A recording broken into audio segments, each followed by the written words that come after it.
ошо сарсана болгом, что түнү менен уктап албай, даже кээ бирде ыйлагым келип, мага даже зарплата керек жок болчу. Мага не интересовала зарплата. Элдерге жардам бергисим келген да мурунчу. Эки түтүкчөнү тең алып салынган тилекке каршы учурлар дагы болуп жатат, ошол учурда кандай жол менен дагы бала күткөнгө, кош бойлуулукка жетүүгө болот? Жалаң эле эко, башка жол жок. Гормональный терапияны кылганда онкологияга айланып кетиши мүмкүн. Категорически отказ кылган да. Анткени биз протокол боюнча баланы чыгарганга да сразу төшүнө коебуз да, чтобы было материнское сближение с ребенком. Ал болсо сразу баласын түрткөн и өзүнө алган эмес. Категорически отказалась, даже көрсөтпөгүлө деген.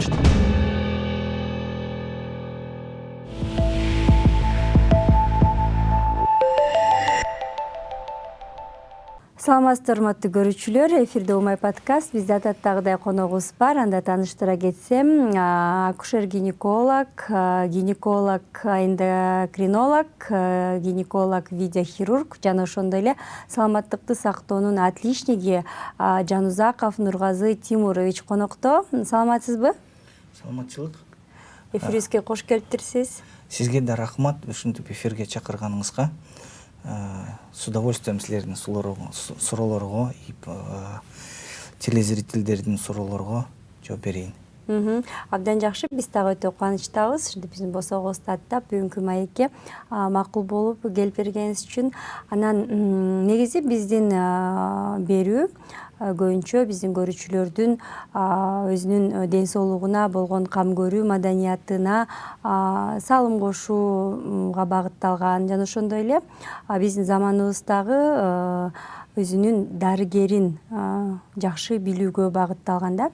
Анан азыр алдыда сиз менен ошондой бир жакшы пайдалуу маек болоруна ишенем. Анда алгач эле сиздин өзүңүздүн ушу багытыңыз боюнча сурагым келип атат да. Медицинага жана анын ичинен азыркы учурдагы аткарып жаткан кесибиңиздеги гинекология тармагын кантип тандап калдыңыз эле? Эмне үчүн гинекологияны тандадыңыз? Негизи мен студент болгондо офтальмология менен эметчим да. Көз доктору демек, Көз доктору. Бирок мен сразу медакадемияга кирген эмесмин. Биринчи медучилищени бүтүргөм да. Медучилищеге окуп атканда да иштегем. Анан медицинаны негизи мектеп учурунда, мектепте окуганда уже тандагам. Анткени 7-класстан баштап клиника Ахунбаевада санитар болуп иштечимин. Анан мектепти бүткөнчү каникулда сөзсүз больницага барып иштечимин да, санитар болуп. Анан көп ар кандай профилдерде иштечимин санитар болуп. Мисалы микрохирургия кистиде иштеп жүрчүмүн, нейрохирургияда иштегем. Анткени деген нейрохирургиянын эменсинде отделениясында ремонт болуп атканда мен ошолорго жардам берчүмүн. Анан офтальмологияда иштечимин. Офтальмологияда уже медучилищени бүткөндө медбрат болуп, санитардан медбрат болуп өткөм, документ алгандан кийин. Анан старший медбрат болуп иштегем. Анан офтальмология мага жакты. Офтальмология жагынан иштейин деп ойлогом. Бирок студент болуп убагында гинекологияны жана акушерствого аябай кызыктым. Анткени деген гинекологиянын, акушерствонун патологиялары аябай кызыктуу болгон да магачы. Ошон үчүн көп мындай изилдөө кылгам да ушул наука боюнча. Анан негизи эмне үчүн тандадым? Негизи бул биздин жумуштарыбыз в основном эркектерге эле караштуу да. Анткени деген биздин операцияларыбыз аябай көпкө чейин болушу мүмкүн, 2-3 сааттан ашат. Анан кээ бирде күч керек. Ошон үчүн акушерство менен гинекологияга тандагам да. Офтальмологиядан кантип гинекологияга мындай алмашып кетүүгө мындай оорчулуктар жаралган жокпу? Кантип, эмне себептен тандадыңыз? Негизи офтальмологияда деле жакшы иштеп аткам. Анткени деген уже студент болуп аткан убагында научный статьяларды жазгам, газеталарга чыккам, 2 газетага чыккам. Мурун газета «Риф» бар болчу, анан дагы бир газетаны атын унутуп калдым азыр. И научный статьяны уже жазайын деп баштагамда, анткени деген аябай жакшы тааныш болчумун офтальмологиянын врачтары менен микрохирургия глазада. Бирок офтальмологияда негизи эмеде офтальмологияда Кыргызстанда мурун ушундай болчу, азыр может быть ситуация өзгөрдү. Офтальмология только микрохирургия глаза государственное 2 отделение болчу, чтобы операция жасаш үчүн. И частная клиника ошолдо ачылган, жанагы микрохирургия глаза частная клиника бар болчу, ким эле? Исманкулов билет фамилиясы. Ошонкун. Ошон үчүн возможность жок болчу да, мындай простор жок болчу да, хирургияга иштегенге. Окулист болуп иштегенге мага ылайыктуу эмес болчу да. Сиз өзүңүз ушундай операцияларды кылгыңыз келип, хирургия жагы көп сизди кызыктырган демек, э? Ооба. Качан сиз дарыгер болом деп чечтиңиз? Качан ой келди сизге, мен дарыгер болушум керек деп? Мектепте эле. Анткени деген мен атамдын негизи биздин үй бүлөдө эч ким дарыгер болчу эмес эч качан. Анан менин атамдын достору дарыгерлер болчу, алар мага көрсөттү өзүнүн жумушун, мага жакты аябай. Ошондон кийин сразу эле дарыгер болгум келет деп ойлогом. Анан негизи, мурун ушундай болчу, кичине пафосно, может быть, угулат просто. Элдерге жардам бергисим келген да мурунчу. Демек сиздин эң биринчи максатыңыз Ооба, ошондой болчу. Жардам көрсөтүү. Анткени биринчи иштеп баштаганда мага даже зарплата керек жок болчу. Мага не интересовала зарплата. Канча төлөйт, мага не интересно. Главное, чтобы мен жумуш болуш үчүн, опыт алыш үчүн, анан постоянно операцияларды көргүм келчи. Ошон үчүн дежурстволордо операционныйга эч ким бенсиз кирип кетпесин үчүн каталканын эмеге жанагы операционный эшигине такап коюп жатып алчумун, чтобы если вдруг операционныйга бирөө кирем десе, мени сөзсүз ойготот. Өзүңүз сөзсүз барасыз, э? Ооба. Абдан кызык. Анан мен эң биринчи мындай айлык акыга деле карабай иштедим деп атпайсызбы? Бекер өзүңүздүн кызматыңызды көрсөткөн учурлар болдубу? Болду, и азыр деле болуп атат. Анткени деген пациент келгенде мен азыр частный клиникада иштейм да. Негизи мен оплатаны только өзү центр решать этет да, мага тиешелүү жок. Мен өзүм жумушумду жасай берем. Бирок мисалы пациенттики жанагы акча боюнча если кыйынчылык болсо, анда мен сөзсүз администрация менен же директор менен сүйлөшүп оплатаны сүйлөшөм да, чтобы ылайыктуу болсун да пациентке чейин.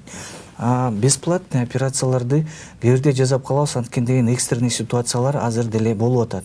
Мисалы, если экстренно пациент келсе, срочно операция керек болсо, эч качан акчасын сурабайбыз, жасай беребиз, чтобы ден соолукту сакташ үчүн, пациенттикин өмүрүн сакташ үчүн кээ бирде оплатасын сурабайбыз, конечно. Кесибиңизди сүйөсүзбү? Мага жагат аябай. Күнүгө жумушка баратканда ойлойм, что мен туура жолду тандадым и ошон үчүн сүйүнөм негизи. Эмнеге даярмын деп айта аласыз өзүңүздүн ушул кесибиңиз үчүн эмнеге даярмын деп айта аласыз? Кээ бирде ойлоп калам, мисалы, Кудай сактасын, конечно, мисалы согуш башталса. Мен сөзсүз өзүм жумушумду жасайм. Анан хирургия боюнча жалаң эле только гинекологический операцияларды жасап атам мен пока. Бирок мисалы, если срочно башка хирургияга өтүш керек болсо, мен ойлойм, что мен жаза алам бар.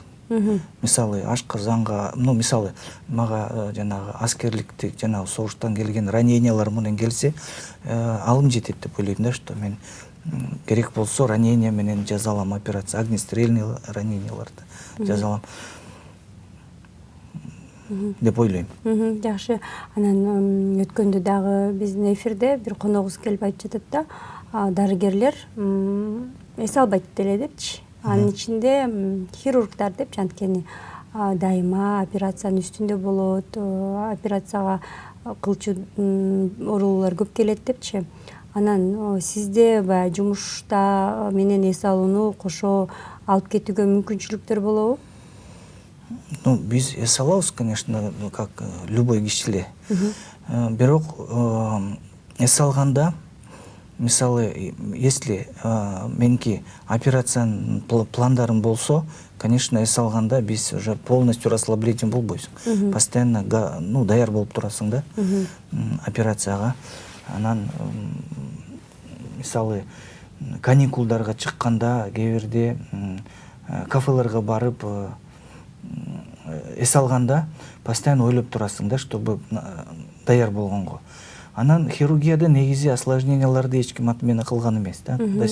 Анан постоянно ойлоп турасың, өткөн операциялар кандай өттү, андан осложнение болбойбу деп. Поэтому эс алганда деле постоянно бир ою постоянно жумушта болуп жүрө берет да.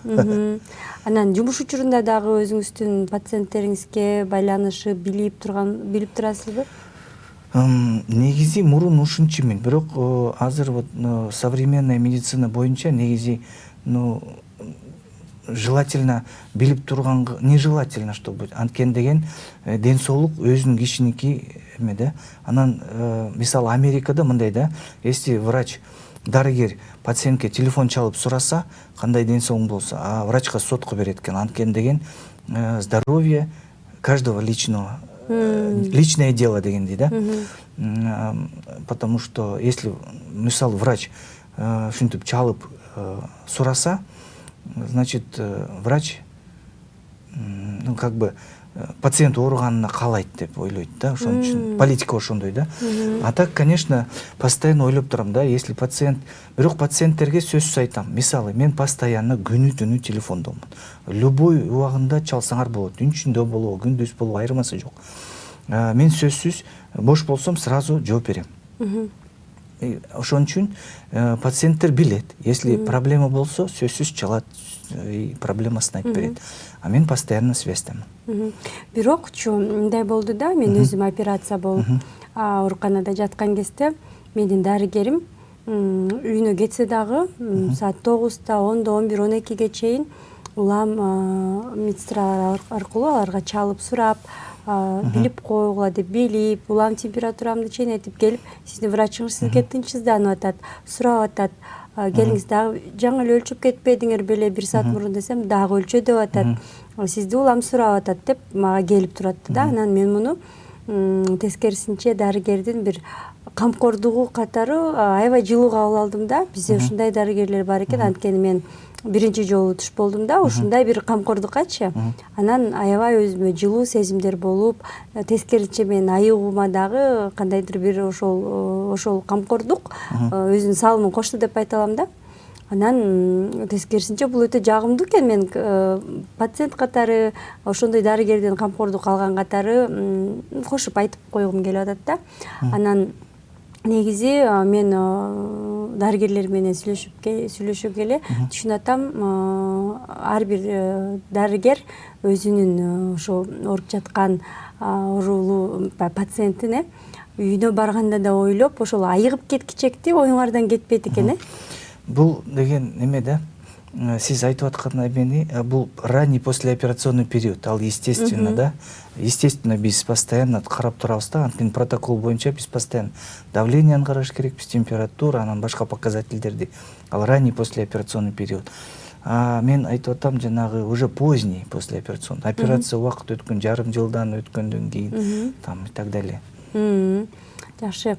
Анан эң биринчи кабыл алган пациентиңиз, бейтабыңыз эсиңизде барбы? Эң биринчи кабыл алуу менин оюмча бир толкундоо менен болсо керек. Негизи, если больницада иштеп баштаганда, любой контакт пациент менен биринчи пациент деп ойлойсуң да. Мисалы, мен биринчи пациентим, негизи мен ойлоп атам, медучилищеде болгон. Медучилищеде окуганда биз уколдорду үйрөнөбүз да, укол жасаганда. Анан внутримышечный, внутривенныйларды үйрөнөбүз, сайып баштайбыз да. Анан биринчи жолу мага укол бергенде мен мурун эч качан иштечү эмесмин да инструменттер менен. Аябай сарсана болуп, колум титиреген.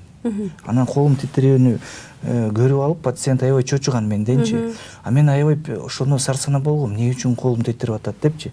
Мен ойлогом, может быть, меники өзүмдүкү бирдеке оору бар, что нервный системам чыдай албайт деп. Бирок со временем колум уже тетирөөсү токтоду, токтоду, потому что постепенно опыт болот да. Опыт болгондон кийин уже более уверенно иштейсиң, колуң нормально иштейт баары.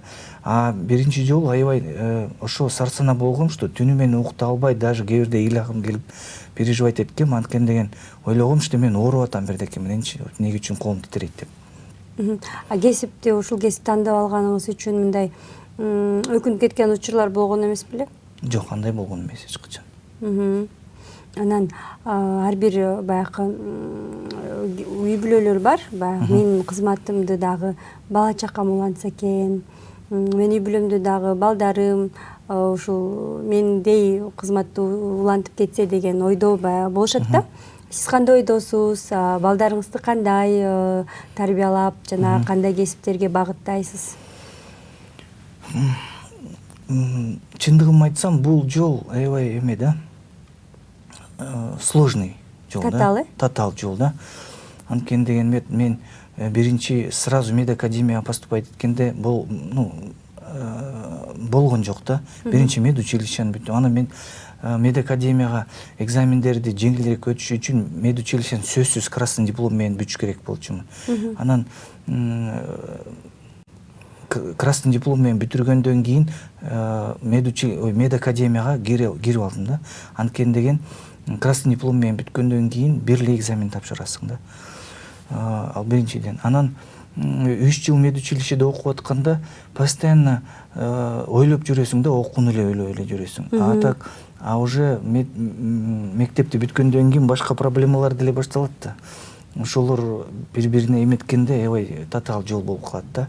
Анан мен ойлоп атам, мен балдарыма ушундай татаал жол керекпи же керек жокпу, өзү тандасын деп мындай чечтим да. А сизди көрүп бул тармакка кызыккандарбы үй бүлөңүздө, бала чакада? Азыр пока жок, анткени мектепте окуп ататтылар. Бирок туугандарымдар бардар. Мисалы мен сестренкаларым кыз балдары уже медицинага эметейин деп атат да, мени көрүп. Абдан жакшы. А кайсыл жакта чоңоюп ушул кызматыңызды аркалаганга чейин кыялыңызды кайсыл жакта өткөрдүңүз? Кайсы жакта кыялданып жүргөнсүз, мындайча айтканда, кичинекей чагыңызда? Медицинага чейинби? Эми мектепти кайсы жакта окуп бүтүрдүңүз? Мектепти аны эсимде жок.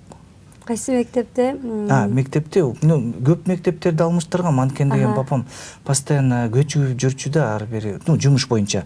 Анткени деген папам инженер-строитель, анан то геологияга өтчү, анан ПМК бирдекелерди өтүп берчү да, анан тияка бияка командировкалар болчу, бирдекени салыштыр.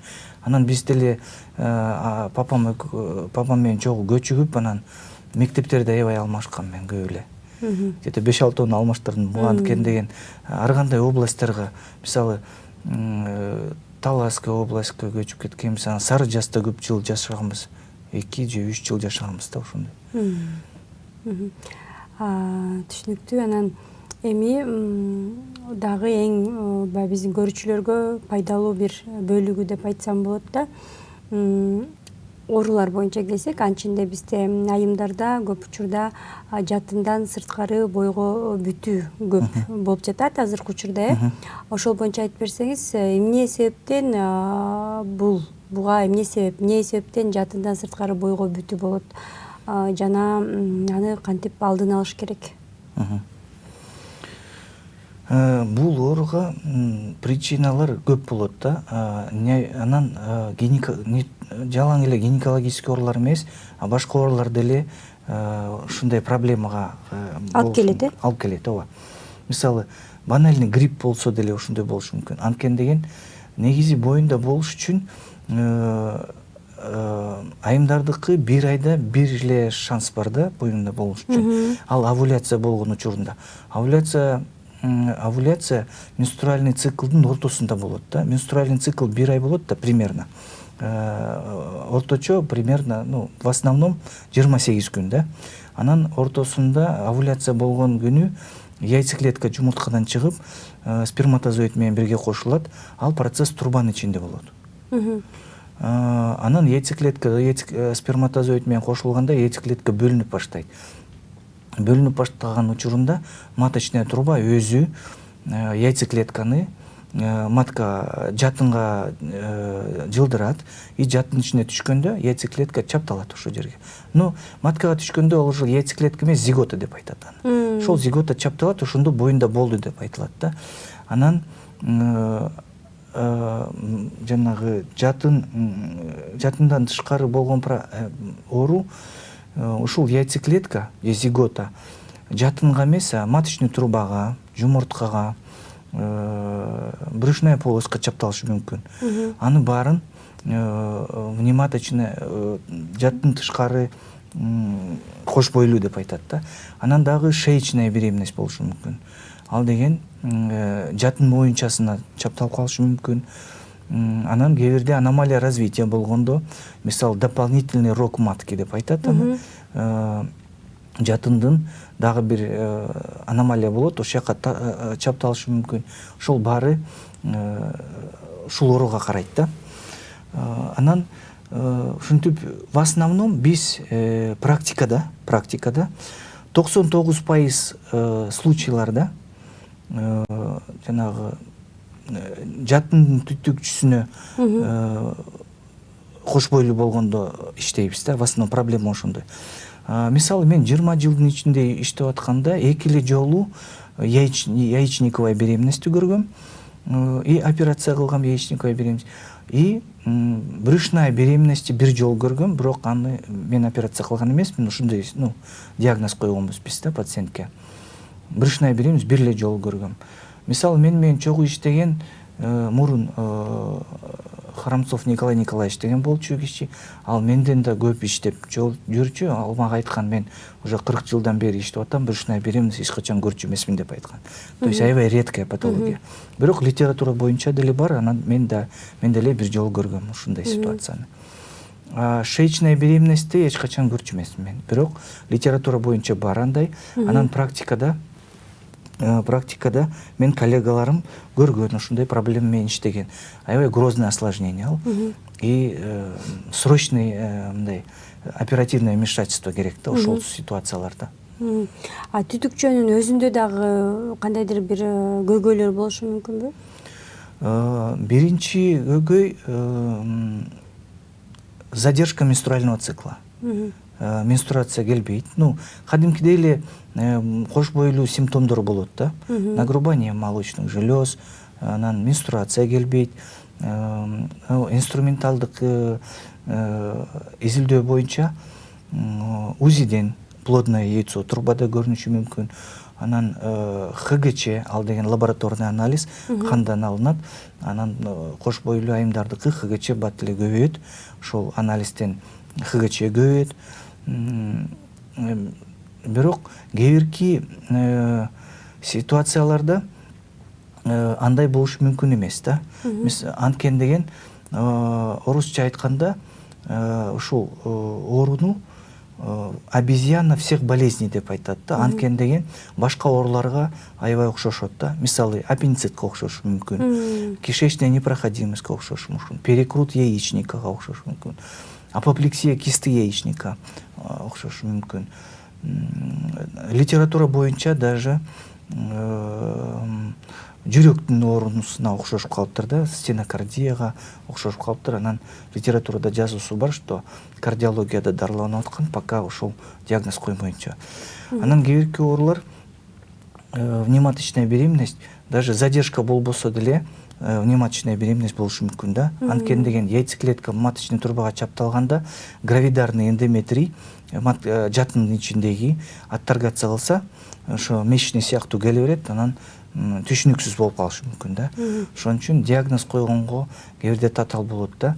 Бирок азыр биз мына лапароскопияны внедрять эткенден кийин мындай тяжелый формалар менен уже азыраак сталкиваемся. Анткени деген лапароскопия болгондо биз диагностикалык лапароскопияны эртерээк баштасак болот да. Анткени мурун негизи внематочный жатын сырткары кош бойлуу менен иштегенде сөзсүз оперативный операция менен дарылайбыз да. Бирок эң ранний срок беременности болгондо дары менен деле дарыласа болот. Ал үчүн биз мындай атайын дарылар бар да, бирок ал аябай малый срокто да, и постоянно наблюдение менен жасаш керек да. Анткени любой момент кровотечение башталса, ал деген ден соолукка да, өмүргө аябай опасность болот да. В основном оперативный жол менен. Анан мурун лапароскопия жок болгондо сөзсүз мурункудай ичин союп жасаш керек болчу. Анан диагноз, если туура эмес коюлса, операция напрасно болсо, врач деле өзү переживать этет да. Особенно мисалы биринчи жолу боюнда болгондор деле бар, анан сразу эле внематочный болгондор деле бар да. Анан сразу операция жасаганга врач деле ойлойт да, анан жаш кыз болсо, биринчи турмушка чыкса мисалы, анан сразу эле операция кылгандан кийин прогноз начарыраак болот да. Ошон үчүн көпкө чейин наблюдение кылгандан кийин осложненияга өтүп кеткенде, мурун көбүрөөк болчу осложнение өтүп кеткендер. Азыр лапароскопия менен биз диагностикага эртерээк киребиз да. Ошон үчүн мындай сложный формалар азыр азыраак болуп атат. Анан көп оорулардын симптомдоруна окшошуп кетет деп айтып кетпедиңизби? Ошолордун баарын жокко чыгаруу үчүн, жалпы диагностиканы жүргүзүш үчүн канча убакыт кетет жана ошол убакытта баягы оорулуунун абалынын начарлап кетишине себеп болуп калбайбы? Кайсы убакта, мисалы көрүүчү көрүп атат, кайсы убакта кайрыла калыш керек. Балким менде жатында сырткары кош бойлуулук болуп жүрбөсүн депчи. Негизи задержка менструального цикла болгондо сразу гинекологко барып көрүнүш керек да. Если андай ситуация болбосо деле, башка симптомдор болсо, незначительный симптомдор болсо деле, желательно сразу барып дарыгерге көрүнгөнгө.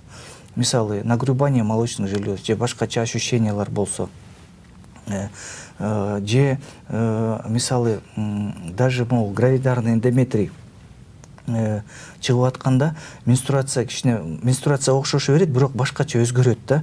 Ошолор ситуациялар болсо эле желательно сразу барып врачтарга көрүнгөнгө. Негизи гинекология боюнча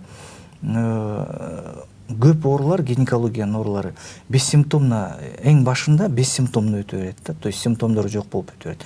Ошон үчүн желательно жок дегенде 3 айда бир жолу гинекологко сөзсүз көрүнүп туруш керек да. Анан биз бул жаттын түтүкчөсү боюнча дагы кайтып келели. Мен жогору жакка бир барып суроо бергим келип атат да. Сизде кызык экен да, өзүңүздүн баягы адистигиңиз боюнча акушер-гинеколог, гинеколог эндокринолог, гинеколог видеохирург болуп атпайсызбы? Анан ошолордун бири-бирине болгон байланышы жөнүндө дагы айтып берип кетсеңиз, мисалы, эмне себептен ушулар бири-бирине байланышат? Жана кайсы учурда гинекология менен эндокринологияны бири-бирине байланыштырсак болот. Ошол жөнүндө да айтып берсеңиз, бир канча маалымат көрүүчүлөр ала алат деп ойлойм. В принципе, постоянно эле байланыштуу да. Анткени деген айымдардын жашоосу эндокринологияга постоянно байланыштуу. Анткени деген менструация гормон үчүн келет да. Мисалы, менструация келиш үчүн биринчи эстроген, прогестерон менен алмашып, определенный график менен келип, если ушул баланс нарушать этсе, менструациялар башкача келип баштайт да. Ошон үчүн сиздики айымдардын бүт процесс постоянно эле болот да, ай сайын болот. Менструальный цикл токтобойт. Менопаузага чейин. Анан менопаузага түшкөндө деле гормональный изменениялар болот. Ошон үчүн гормонго постоянно байланыштуу. Анан кээ бирде мындай ситуация болушу мүмкүн. Внематочный башка ооруларга окшош деп айтып атпаймынбы? Анан кээ бирде внематочный менен хирургдарга түшүп калышы мүмкүн. Мисалы, аппендицит подозрение болуп, аппендицитти дарылайт деп операция жасап баштайт. Анан операциянын убагында хирург аппендицит эмес, внематочный болгонун көрөт.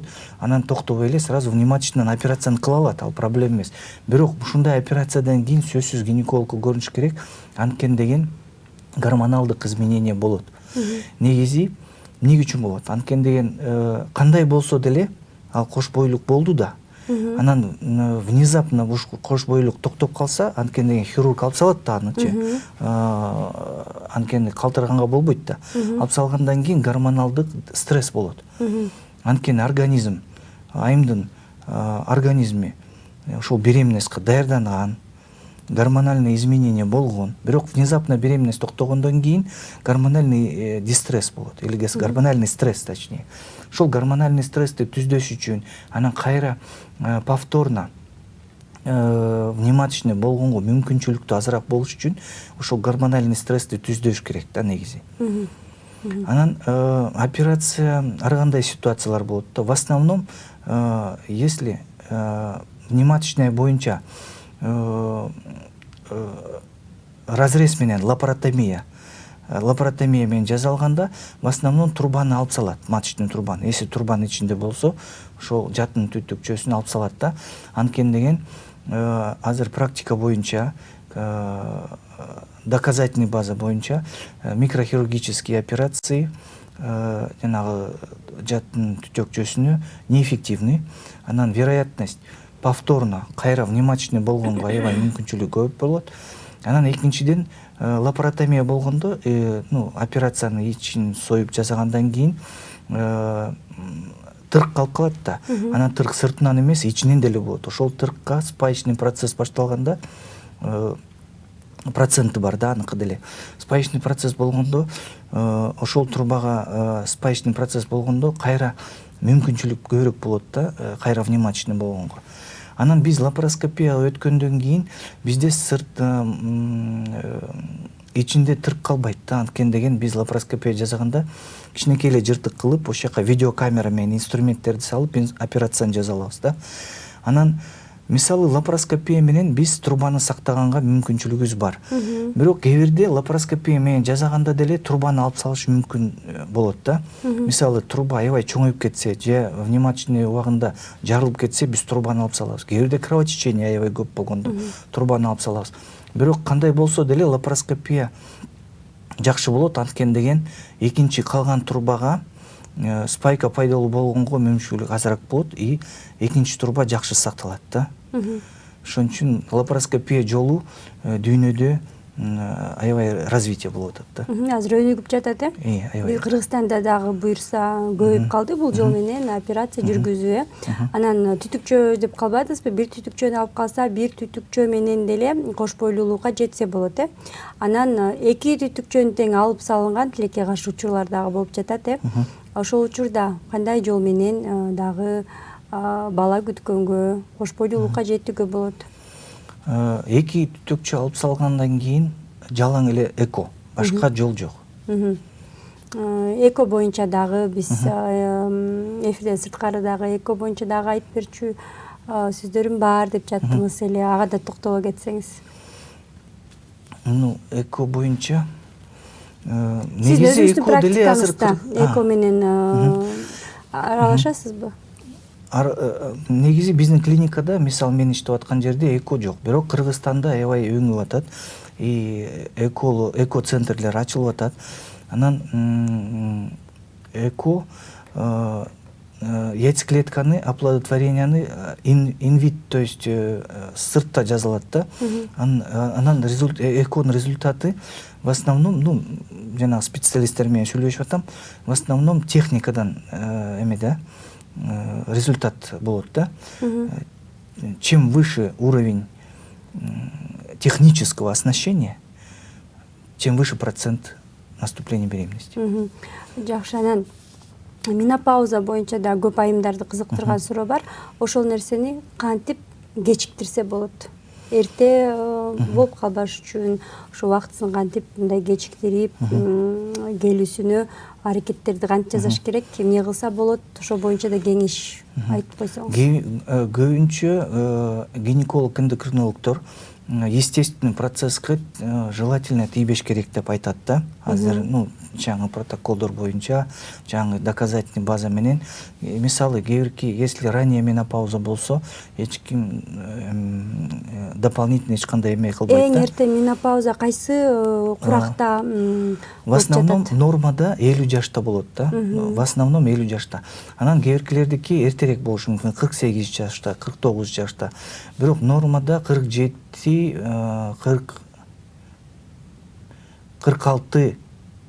46-47 жашта болушу мүмкүн кээбиркилердики. Азыркы учурда. Анткени мен андан да эрте болуп калган учурларды угуп Это жүрөм ранняя да. менопауза деп айтат, бирок в основном ал патологияга байланыштуу.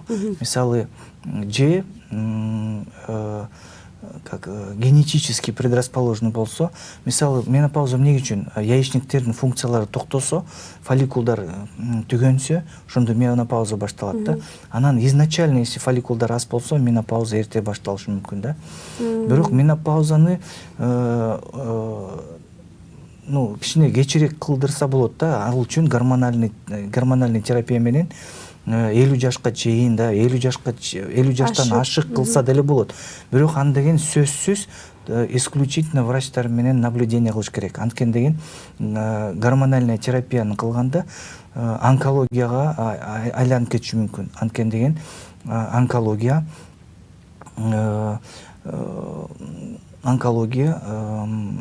гормондорго аябай байланыштуу да. Аябай абайлаш керек турбайбы? Ооба. Анан менопауза. Бирок если туура грамотно гормональная терапияны назначение кылсак и постоянно наблюдение болсо, болот, конечно, улантканга менопаузаны кичине кечирээк келтиргенге и продлить молодость возможно.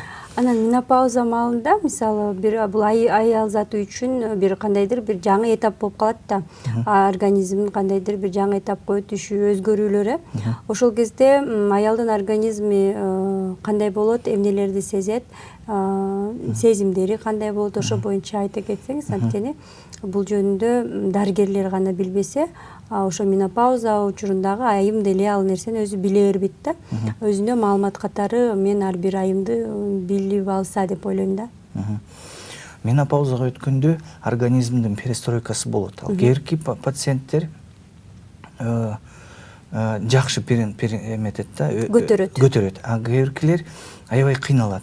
Кыйналганда в основном мындай симптомдор болот да. Аны деген приливы деп айтып коет да. Кээ бирде аябай ысып кетет, анан кайра муздап кетет. Центральный нервный системадан деле болот аябай изменение, анткени деген головной мозгто деле гормондор бар.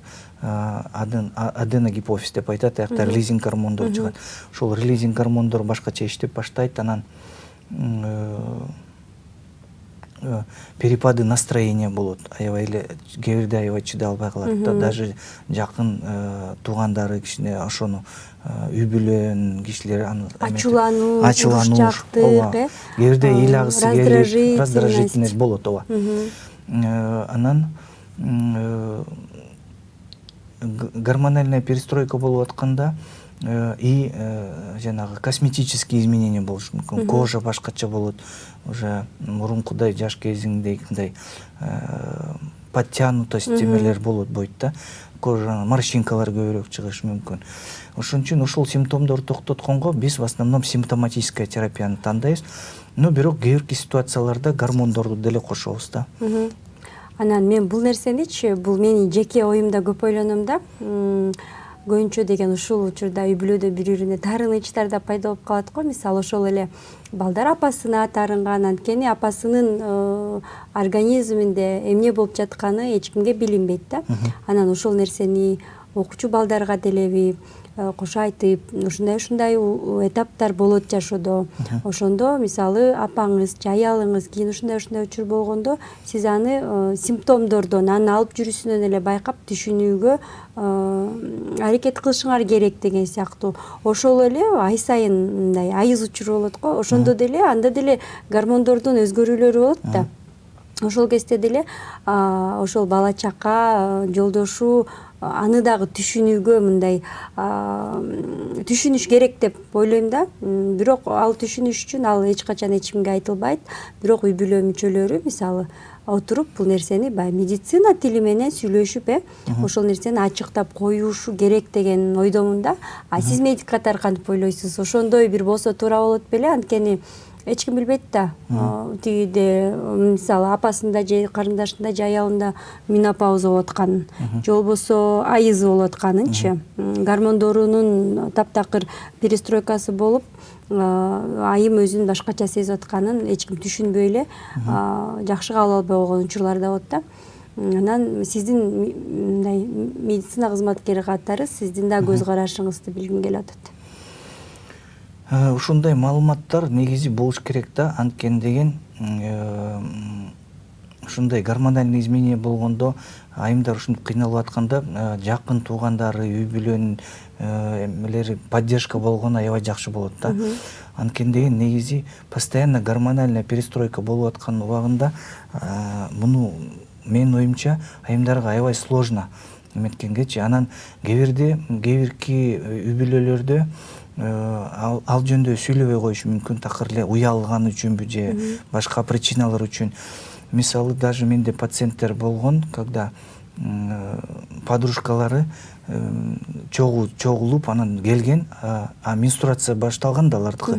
Алар чочуп билбей, анткени деген эч ким аларга айтчу эмес, эмне үчүн канап атканынчы. Алар бирдеке болуп атат деп мага келген болчу. Байке мондай ситуация болуп атат деп, жаш, аябай жаш кыздар. Анан аябай өзүн өзү эч ким коркуп все равно келди да. Анткени деген үй бүлөдөн оказывается эч ким сүйлөшпөйт экен ал жөнүндө, уят деп айтат. Ошон үчүн эч кимге кайрыла албай, анан билчү что мен медицина боюнча иштейм, ошон үчүн келип сурадыган, мен мына канап атат, анан ыйлап аябай. Мен түшүндүргөм, бул жөн эле менструация болуп атат, сен уже жашың келди. 14 жаштагы кыздар ушинтип ыйлап келген. Эмне үчүн ушинтип ыйлады? Аябай стресс болду. Потому что маалымат жок болчу. Ал маалыматты бериш керек болчу, апасы же үй бүлөдөн бирөөсү айтып бериш керек болчу. А уялган үчүн эч ким айтпаптыр. Өзү өзүнүн убагында билип калат деп ойлоп койду. А кандай стресс болду? Это плохо. Анан дагы жакшы мага келип аны сураганда, а башкаларга, мисалы ал жөнүндө билбеген кишилерге барса, башка начар совет берип койсо, бирдекени туура эмес дары ичип алып, андан да проблема болушу мүмкүн да. А сиз келген өзүңүздүн пациенттер менен ушул темада айтып сүйлөшсөңүз болобу? Сиз бул нерсени үй бүлөңүзгө билдириңиз, айтыңыз. Алар сиздерди түшүнгөнгө мүмкүнчүлүк бериңиз деп айтасызбы? Айтам, сөзсүз. Консультация болгондо ар кандай темалар болот да, естественно. Ар бир айым өзүнө эле кармап, өзүнүн көйгөйүн өзү билип, бирок үй бүлө мүчөлөрүнүн бала чакасына чейин ошол нерсени билдирип койгон кезде баарына жеңил болуп калабы деп атамбы? Демек апамда ушундай көйгөй бар азырынча, түшүнүп коелу. Же болбосо дагы башка жакынынчы. Ошентип эгер ар бир мисалы сиздер айта турган болсоңуздар, сиздер ар бир келген өзүңүздүн пациенттериңизге ошо маалыматтуулук көбөйүп, үй бүлөдө баягы бул деле илим, бул деле бир мындай уятсыз эле нерсе да. Бул кандайдыр бир чоң бир адамдын жеке организми жөнүндө сөз болуп атат да. Ошол нерсени баягы бири-бирине ачыктап айтып алууда үй бүлөдөгү бир жашоодогу бир кандайдыр бир жеңилдиктер болот беле деген ойдо болуп атам да. Жок, андай маалыматтар келек, анткени деген жана азыр менопауз жөнүндө сүйлөшпөдүк, мындай проблема негизи. Ал менструация башталган учурда ал менархия деп айтат. Ал деле серьезная ситуация болот. Анткени деген именно ошол моментте девочка переходит в женщину, получается такой момент. И переход болгондо гормональный статус башкача өзгөрөт да. Анан полностью центральный нервный системага эметет да. Ошон үчүн анан только жалаң эле гормондорго тийишелүү эмес да ситуация, ал гигиена боюнча. Анан гигиена менен туура эмес эметкенде кыздыкты жоготуп алышы мүмкүн, туура эмес гигиена кылса, мисалы. Анан кээ бирде ушинтип, если туура эмес маалымат болсо, ар кандай дарыларды ичип алышы мүмкүн. Андан да проблема болушу мүмкүн. Анан менархия болуп аткан убагында кээ бирки кыздардыкы становление, то есть яичниктер иштеп баштаганда сразу эле иштеп баштабайт. Анан 1 жылдын ичинде туура эмес иштеп биринчи, анан постепенно стабильный менструальный циклга өтөт да. Анан ошол становление болгон учурунда, если постоянно стресс болсо, переживать этип, ушундай сарсана болуп эметсе, центральный нервный системага байланыштуу да. Становление туура эмес болсо, анан ушул гормоналдык нарушениялар ар кандай ооруларга өтүп кетиши мүмкүн. Мисалы, синдром поликистозных яичников деген оору бар. Ошол жака өтүп кетсе, ал деген в будущем жанагы тукумсуздукка келтириши мүмкүн. Ошон үчүн мындай маалыматтарды менин оюмча даже не только үй бүлөдө, мектептерде, мен да ошону ойлойм да, мектепте билсе. Бирок ал үчүн аябай специалисттер келип ошол маалыматтарды бериш керек да. Ошол нерсени мисалы гигиена жана адамдын организмдеги өзгөрүүлөрдүн учурлары жөнүндө, этаптары жөнүндө сөзсүз мындай ар бир окуучу, ар бир адам билиши керек деп ойлойм да. Анан биз жогоруда жатындан сырткары бойго бүтүү жөнүндө сүйлөшүп атпадык беле? Ошонун мисалы кандай, орусча айтканда последствия деп коет го, мындай өөрчүп кетүүсү, кандай коркунучтары бар, анан алдын алуу. Бир момент айтып берейин анда бул жөнүндө. Вот сиз сурадыңыз го. Ар кандай протоколдор бар да. Негизи кээ бир ооруларга биз өзүбүз жанагы леченияны тандап эметпейбиз да. Протокол бар. Если мындай ситуация болсо, мындай кыласыз дегендей.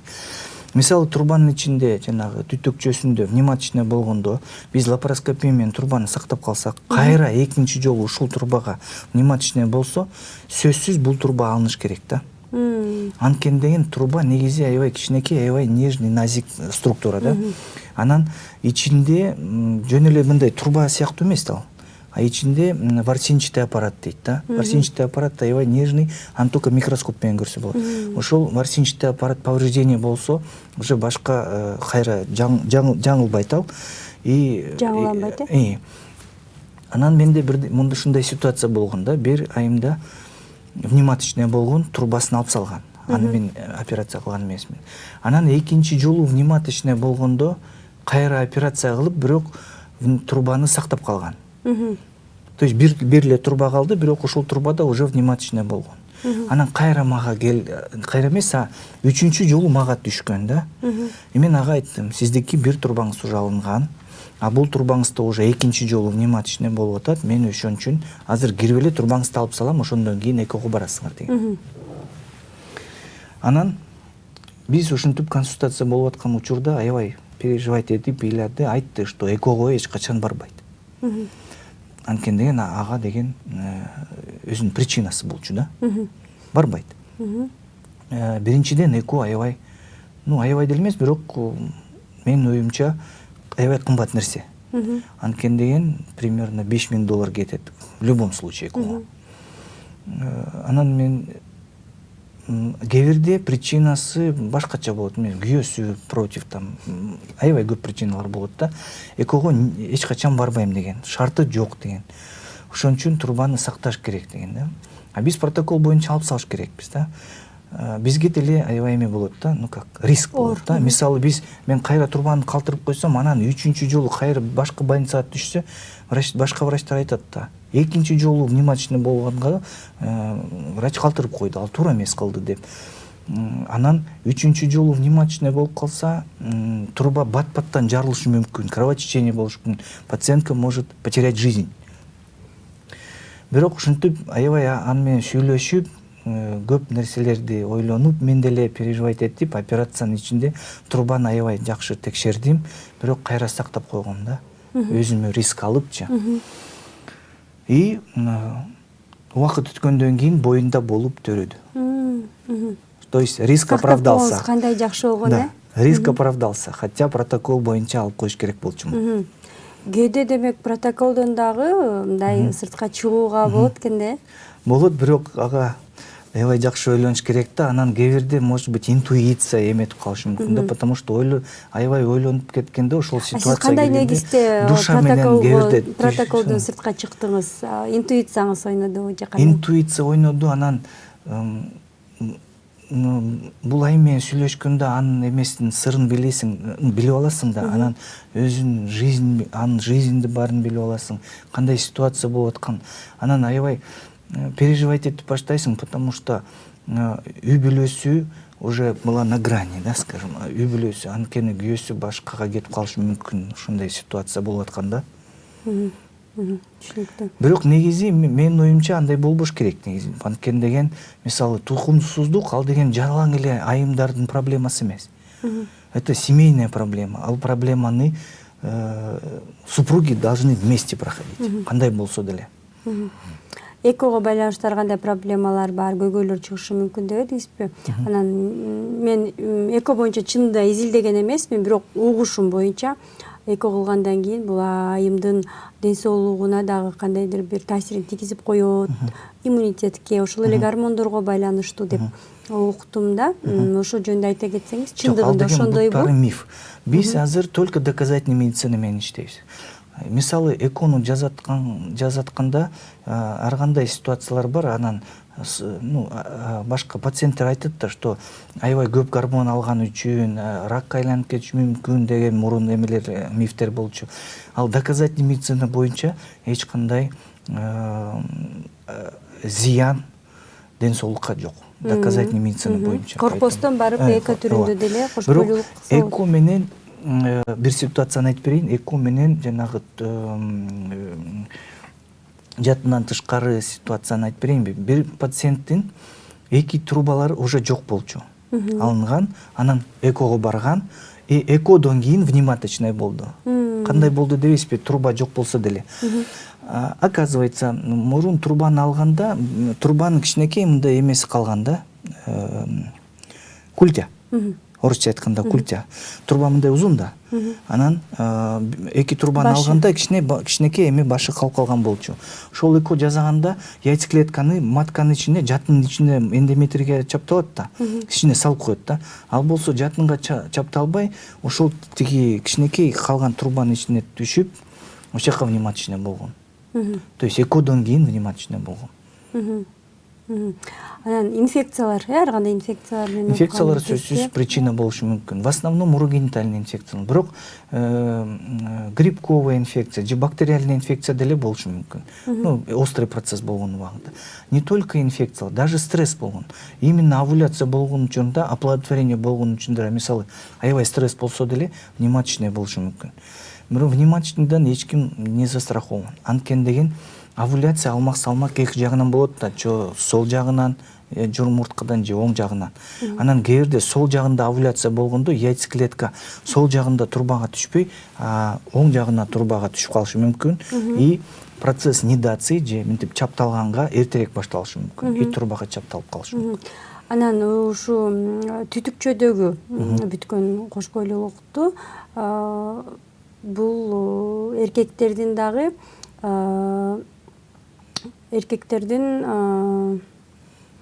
жанакы эмесине байланыштырышат да, уруктугуна байланыштырышат да. Бул канчалык деңгээлде? Туура же болбосо миф? Миф. Уруктар, эркектердин уруктарына байланыштуу эмес. Если оплодотворение болсо, значит оплодотворение болду. Просто сперматозоиддун койругу бар. Ал өзү кыймылдап яйцеклеткага чейин жетет. А яйцеклеткага мындай айтканда, по-простому айтканда, айырмасы жок каяка жатканга. Жата берет бир жерде. Просто овуляция болгондо жумурткадан яйцеклетка чыкканда бир жерде жата берет. Анын труба өзү кармап, трубанын ичине соруп алат. Анткени деген трубанын аягында мындай фимбрий деп айтат аны. Ворсинка сыяктуу нерселер, ошолор кыймылдап турат, яйцеклетканы кармап өзүнө трубага салып салат. А трубанын ичинде деле яйцеклетка жата берет. А яйцеклетканы труба өзү жылдырат матка көздөй, жатын көздөй. Анткени айтып атпайбы, трубанын ичинде ворсинкалар бар. Ошол ворсинкалар кыймылдап жылдырат яйцеклетканы.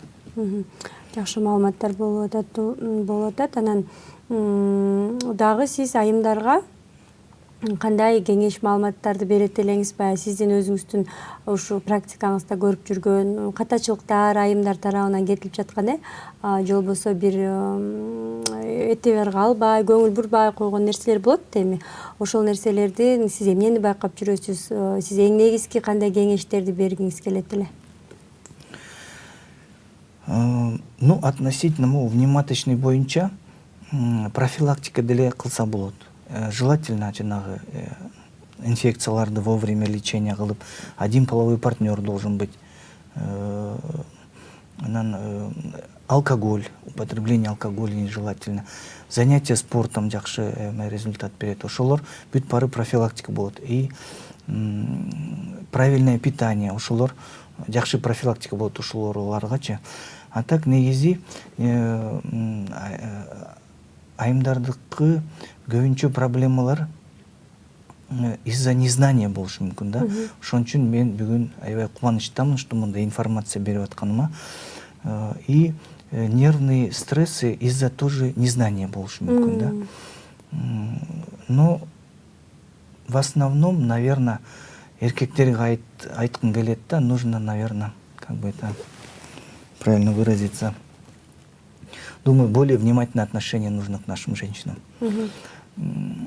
Ну, иногда бывают такие, мындай ситуациялар болот да, мисалы бир случай болчу да. Мен мурун акушерстводо иштегенде беременналар менен иштечимин.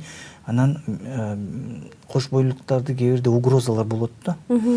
Анан биз аны угрозаларды дарылаганда тоже протокол менен иштейбиз да. Бир пациентим келген, жаш кыз, анан боюнда бар болчу. Келди, анализдерди алдым, необходимый изилдөөлөрдү кылдым. Протокол боюнча назначение кылдым. И бир жумадан кийин мен уже ойлогом, что баары жакшы болот.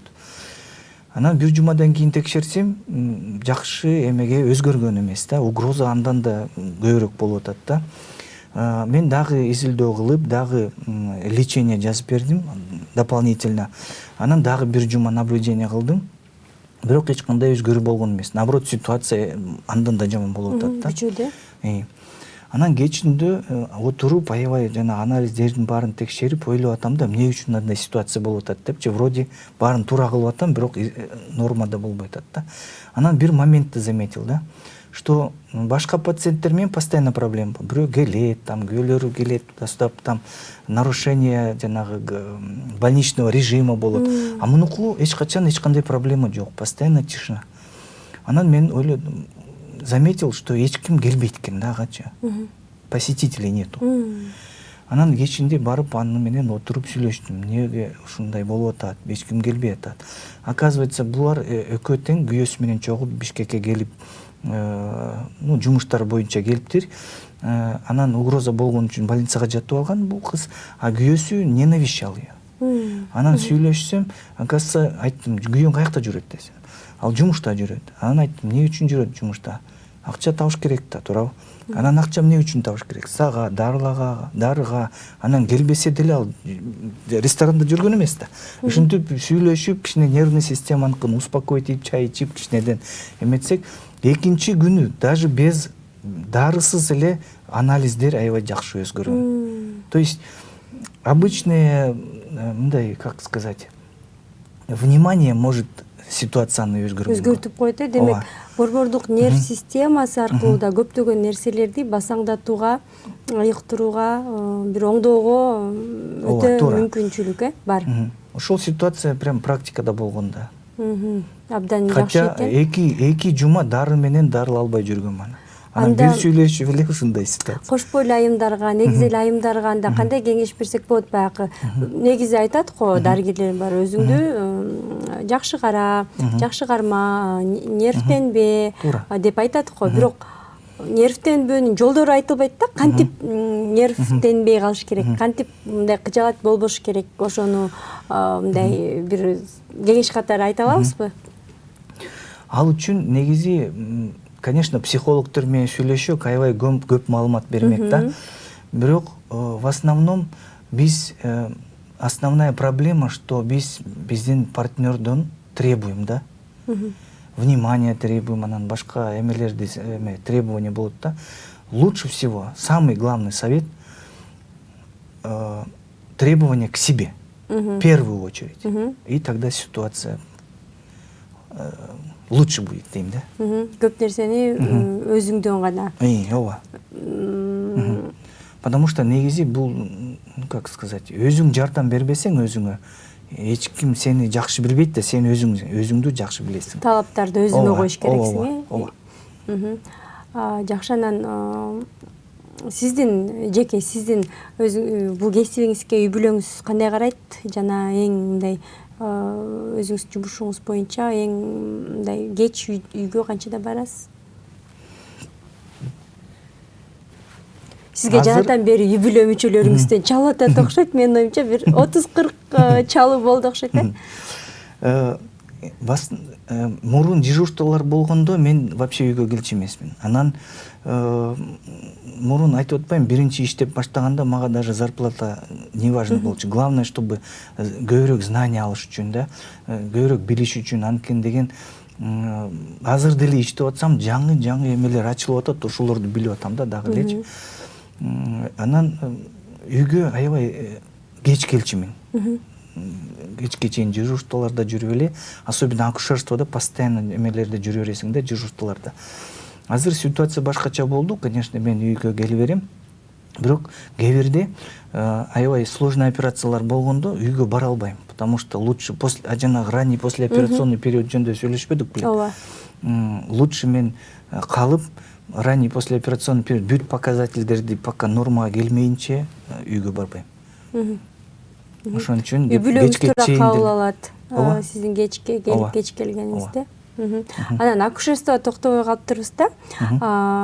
Ошо мисалы ошол жакта иштегениңиз жөнүндө айтып кетсеңиз, сиз өзүңүз төрөт кабыл алгансызбы? Негизи биздики мындай да, институтту бүткөндөн кийин ординатурада окуйбуз да. Ординатура биринчи жыл акушерствода иштейбиз, анан экинчи жыл эмеде иштейбиз, гинекологияда. Анан биринчи жыл полностью акушерство. Мен акушерствода иштегенде ойлочумун да, зачем мага гинекология? Акушерство жакшы деп эле жүрчүмүн да, күнүгө төрөт, күнүгө эме. Бирок акушерствонун анан гинекологияны изилдеп баштаганда гинекология жагып баштады да. Бирок акушерствону иштегенде күнүгө эмес, каждое дежурствода биз бир жумада сөзсүз бир дежурство болчу. Дежурствода көп төрөттөрдү болчу да. Мисалы мен 6-роддомдо өтүп атканда кээ бирде за дежурство 9-10 төрөт эметебиз да. Анан кабыл аласыздар. Кабыл алабыз. Бир жолу рекорд кылганбыз. По-моему 12 же 11 төрөт кабыл алганбыз. Анан ар кандай ситуациялар болот акушерствода. Мисалы таксиден төрөт алгам, анткени такси менен келген, а уже потужной период башталганда биз не имеем права транспортировать. Только роды принимаем на месте. Ордунан төрөтүп алыш керек. Прям сразу таксиден төрөткөм. А бир жолу домашний роды болгон, үйдөн төрөткөм. Бирок ал ситуация эмне үчүн үйгө төрөткөнбүз? Потому что ближайший роддом 11 километров. Единственный транспорт трактор болчу. Трактор, мен уже ойлогом, трактор мени жеткизебиз деп, жана тракторго эме салганбыз жана эле. Төшөктөрдү салып, прицепке эметебиз деп эметкем. Бирок уже открытие было 7 сантиметров, жеткенче төрөп коймок. Ошон үчүн үйдөн эле төрөткөм. Эң биринчи төрөтүңүз кандай болду? Эң биринчи төрөтүмдү мен уже эсимде жок, бирок мындай да, биз төрөтүп атканда биз родзалда иштейбиз да, аякта кээ бирде одновременно 2 төрөт болушу мүмкүн да. Анан ошол моментте биз эмени ойлобойбуз да, только вот процессти ойлойсуң да, потому что процесс токтобой кетет да, и промедление нежелательно. Анан постоянно наставниктер жанында турат, башка врачтар менен постоянно аларды да карап туруш керек, потому что алар задание берет, аны муну ушинтип. Мисалы сиз өзүңүздүн кызматыңызды кылып атасыз да, бирок ошентсе дагы ар бир эне төрөгөндөн кийин кандай бир сезимдер болот да, анан ошо энени төрөтүп аткан дарыгерде дагы ошол ар бир бала төрөлгөн сайын кандайдыр бир сезим болобу, же сиз баягы өзүңүздүн ишиңизди кылып эле мындай аяктап кете бересиздерби? Негизи бул кызык да, төрөтүү жана когда родовой период болгондо негизи ал болевой моменттер аябай көп болот да. Ошон үчүн в основном биз жанагы благополучно төрөгөнгө эле ойлойбуз да. Анткени деген биякта эки эме болот да. Во-первых, мать, во-вторых, ребенок должен быть благополучный. Поэтому только процесс тойлойсуң да, башка эчтекени. Только главное, что благополучно роды, благополучно ребенок, и акушерствода грозные осложнениялар бар. Даже абсолютно благополучно өтүп аткан роды после родовой периодта осложнение болушу мүмкүн. Осложнение аябай грозный болот, особенно маточные кровотечения. Ошон үчүн ошону постоянно ойлойсуң да, чтобы благополучно баруу үчүн. Бирок менин эсимде бир кыз калган да, жаш кыз төрөгөндөн кийин сразу баладан отказ берип аткан да. То есть она отказалась от ребенка. Андай ситуациялар тоже болот. Бирок мен эмне үчүн эсимде калды? Мен төрөткөндөн кийин после операционном периоде жанагы последтерди алабыз, наблюдение кылабыз. Мен аны менен сүйлөшкөндөн кийин экинчи күнү баласын алган. Кайра алып кеткен да. Сүйлөшүп атканда мен ага жанагы Чыңгыз Айтматовдун роман бар го, «И дольше века длится день» деген. Ортосунда дагы бир рассказ бар, «Белое облако Чингисхана» деген рассказ. Ошол рассказ жөнүндө айтып бергем ага. Билесиз да? Ооба. Ошол жөнүндө айтып бергем ага, ошону сүйлөшүп отурганбыз. А так отказ, категорически отказ кылган да. Анткени биз протокол боюнча баланы чыгарганга да сразу төшүнө коебуз да, чтобы было материнское сближение с ребенком. Ал болсо сразу баласын түрткөн и өзүнө алган эмес. Категорически отказалась, даже көрсөтпөгүлө деген, чтобы мен кайра ага, не было связи депчи. Анан мен сүйлөшкөндөн кийин она согласилась взять ребенка. Я думаю, что это Абдан сонун иш болгон экен. Эне бала чогуу болуп калыптыр. Сиз менен сүйлөшсөк дагы көптөгөн маалыматтарды алсак болот эле, бирок убактыбыз соңуна жакындап калыптыр. Сиз көптөгөн бала төрөттү кабыл алуу, операциялар, ошол эле көз доктурлук, ар бир пациенттер менен жеке сүйлөшүп, бир психологдун да бир ролунда болуп кетет экенсиз. Сизге суктандым, сизге терең ыраазычылык айткым келет. Бүгүн келип пайдалуу маалыматты биздин көрүүчүлөргө бергениңиз үчүн ишиңизге ийгилик каалайбыз. Буюрса биздин көрүүчүлөр бүгүн сиздей дарыгерин көрүп таанып алышты деп ишене алам. Ишиңизге ийгиликтер болсун. Урматтуу көрүүчүлөр, бүгүн биз гинеколог, акушер-гинеколог, гинеколог-эндокринолог, гинеколог-видеохирург жана ошондой эле саламаттык сактоонун отличниги Жанузаков Нургазы Тимурович менен маек курдук. Сиздер менен коштошобуз. Ар бириңиздер өзүңүздөрдүн ден соолугуңуздарды жакшы караңыздар. Анткени ал сиздер үчүн аманат. Кийинки берүүдө көрүшкөнчө коштошом. Сак саламатта калыңыздар.